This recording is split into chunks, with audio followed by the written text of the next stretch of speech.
ಇವತ್ತು ಕನ್ನಡ ಸಿನಿಮಾಗಳನ್ನು ಮಲ್ಟಿಪಲ್ಸ್ಗಳಲ್ಲಿ ಕಿತ್ತಾಕೋದ್ರ ಮುಖಾಂತರ ಸಂಜು ವೆಟ್ಸ್ ಗೀತ ಇರ್ಬೋದು, ಮಾದೇಶ್ ಇರ್ಬೋದು, ಯಾವುದೇ ಕನ್ನಡ ಸಿನಿಮಾಗಳು ಚೆನ್ನಾಗಿ ಓಡ್ತಾ ಇದ್ದಾವೆ. ಸಂಜು ವೆಟ್ಸ್ ಗೀತ ಅಂತೂ ತುಂಬ ಅದ್ಭುತವಾಗಿದೆ. ಸಿನಿಮಾಗಳನ್ನು ಕಿತ್ತಾಕಿ ಪರಭಾಷೆಗಳ ಚಿತ್ರಗಳನ್ನು ಹಾಕೊಳ್ಳೋದ್ರ ಮುಖಾಂತರ ನಮ್ಮ ಕನ್ನಡಿಗರ ಅನ್ನವನ್ನು ಕಿತ್ಕೊತಾ ಇದ್ದಾರೆ. ನಾವು ಬೇರೆ ರಾಜ್ಯದಲ್ಲಿ ಹೋಗೋಕ್ಕಾಗತ್ತಾ? ಬೇರೆ ಥಿಯೇಟ್ರಲ್ಲಿ ಹೋಗಿ ಬಿಡುಗಡೆ ಮಾಡಿ ಕೇಳೋಕ್ಕಾಗತ್ತಾ? ಇವತ್ತೆಲ್ಲರೂ ಬಂದಿದ್ದೀವಿ, ವಾಣಿಜ್ಯ ಮಂಡಳಿ ಅಧ್ಯಕ್ಷತೆ ಬಂದೀವಿ. ಅವರು ಸಹ ಪ್ರಾಮಾಣಿಕ ಪ್ರಯತ್ನ ಮಾಡ್ತಾ ಇದ್ದಾರೆ, ಮಾಡಬೇಕು. ಮತ್ತು ಸರ್ಕಾರ ನಿಲ್ಲಬೇಕಾಗುತ್ತೆ. ಸರ್ಕಾರ ಮಲ್ಟಿಪ್ಲೆಕ್ಸ್ಗಳಿಗೆ ಎಚ್ಚರಿಕೆಯನ್ನು ಕೊಡಬೇಕಾಗತ್ತೆ. ಕನ್ನಡ ಸಿನಿಮಾವನ್ನು ಉಳಿಸುವಂಥ ಕೆಲಸ ನಾವು ಮಾಡಬೇಕಾಗತ್ತೆ. ಒಂದು ಪಕ್ಷ ಏನಾದರೂ ಕಿತ್ತಾಕಿದ್ದಿದ್ರೆ ಆ ಥಿಯೇಟರ್ ವಿರುದ್ಧ ಹೋರಾಟವನ್ನು ಮಾಡ್ತೀವಿ. ಮತ್ತು ಎಚ್ಚರಿಕೆ ಮುಂದಿನ ದಿನಗಳಲ್ಲಿ ಇನ್ನೂ ದೊಡ್ಡ ಮಟ್ಟದ ಹೋರಾಟವನ್ನು ವಾಣಿಜ್ಯ ಮಂಡಳಿ ಮುಖಾಂತರ ಹೋರಾಟ ಆಗಬೇಕಾಗತ್ತೆ. ಕನ್ನಡ ಸಿನಿಮಾ ಉಳಿಸುವಂಥ ಕೆಲಸ ಮಾಡಬೇಕಾಗುತ್ತೆ. ಇವತ್ತು ಕನ್ನಡ ಸಿನಿಮಾ ತುಂಬ ಸಂಕಷ್ಟದಲ್ಲಿದೆ. ಅಂಥ ಸಂದರ್ಭದಲ್ಲಿ ಒಂದಿಷ್ಟು ಜನ ಪ್ರೊಡ್ಯೂಸರ್ ಧೈರ್ಯವಾಗಿ ಸಿನಿಮಾ ಮಾಡ್ತಾರೆ ಅಂದರೆ ನಾವು ಅವರಿಗೆ ಬೆಂಬಲವನ್ನು ನಾವೆಲ್ಲರೂ ಕೊಡಬೇಕಾಗುತ್ತೆ. ಇಲ್ಲಾಂದರೆ ಕನ್ನಡ ಸಿನಿಮಾ ಉಳಿಯೋಕ್ಕೆ ಸಾಧ್ಯ ಇಲ್ಲ. ಮುಂದಿನ ಪೀಳಿಗೆ ನಮ್ಮ ನಟರು ಯಾರು ಬರೋಕ್ಕೆ ಸಾಧ್ಯ ಇಲ್ಲ, ನಟಿಯರು ಬರೋಕ್ಕೆ ಸಾಧ್ಯ ಇಲ್ಲ. ಇಂಥ ಸಂದರ್ಭದಲ್ಲಿ ಎಲ್ಲ ನಟರು, ಎಲ್ಲ ನಟಿಯರು ಅದಕ್ಕೆ ಬೆಂಬಲವನ್ನು ಕೊಟ್ಟು ಕನ್ನಡ ಸಿನಿಮಾನ ಉಳಿಸುವಂಥ ಕೆಲಸ ಮಾಡೋಣ. ನಾವು ಸದಾಕಾಲ ಇರ್ತವೆ. ನಮ್ಮ ಕಿಟ್ಟಣ್ಣ ಅವರು ಅದ್ಭುತವಾಗಿ ನಟನೆ ಮಾಡಿದ್ದಾನೆ. ಸಂಜು ವೆಟ್ಸ್ ಗೀತ ಅಂತ ತುಂಬ ಅದ್ಭುತವಾಗಿದೆ.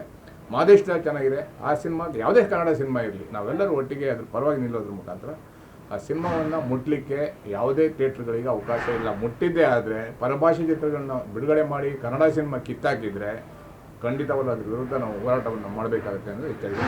ಸರ್, ಈಗ ತಗ್ ಲೈಫ್ ವಿಚಾರವಾಗಿ ಸುಪ್ರೀಂ ಕೋರ್ಟಿಂದ ಸೂಚನೆ ಬಂದಿರುವಂಥದ್ದು, ಕನ್ನಡ ಪರ ಸಂಘಟನೆಗಳು ಹಿಂದೆ ಯಾವ ರೀತಿ ಹೋರಾಟ ಮಾಡಿ ತಗ್ ಲೈಫನ್ನು ಇಡೀ ತಮಿಳುನಾಡು ಜನರೇ ಅದನ್ನ ಮುಗಿಸ್ಬಿಟ್ಟಿದ್ದಾರೆ. ಆಮೇಲೆ ಇಲ್ಲಿ ಮುಗ್ದೋಗಿರೋ ಕತೆ ಕನ್ನಡಿಗರ ವಿರೋಧ, ಕರ್ನಾಟಕ ಸರ್ಕಾರದ ವಿರೋಧ, ವಾಣಿಜ್ಯ ಮಂಡಳಿಯ ವಿರೋಧ ಕಟ್ಕೊಂಡು ಏನಾದರೂ ಬರ್ತೀವಿ ಅಂದರೆ ಅದು ಖಂಡಿತ ಸಾಧ್ಯ ಇಲ್ಲ. ಖಂಡಿತವಾಗಲೂ ಕನ್ನಡಿಗರು ಅದನ್ನ ಬಹಿಷ್ಕಾರ ಮಾಡಿದ್ದಾರೆ. ಇಡೀ ಕರ್ನಾಟಕ ಬಹಿಷ್ಕಾರ ಮಾಡಿದ್ದಾರೆ. ಕನ್ನಡಿಗರ ತಂಟೆಗೆ, ಕನ್ನಡದ ತಂಟೆಗೆ, ಕನ್ನಡದ ಇತಿಹಾಸದ ತಂಟೆಗೆ, ಕನ್ನಡ ಚಿತ್ರರಂಗದ ತಂಟೆಗೆ ಬಂದರೆ ಯಾವಾಗಲೂ ನಾವು ಉಗ್ರವಾದಿಗಳೇ ಆಗ್ತೀವಿ ಅನ್ನೋ ಎಚ್ಚರಿಕೆಯನ್ನು ಮತ್ತೊಮ್ಮೆ ಕೊಡ್ತೀವಿ.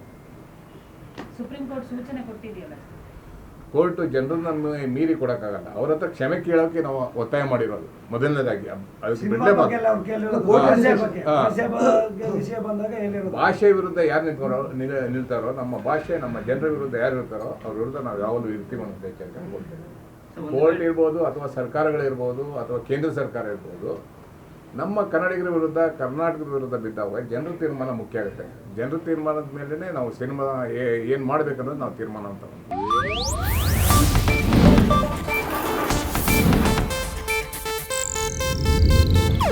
ಇದು ಏಷ್ಯಾನೆಟ್ ನ್ಯೂಸ್ ನೆಟ್ವರ್ಕ್ ಪ್ರಸ್ತುತಿ.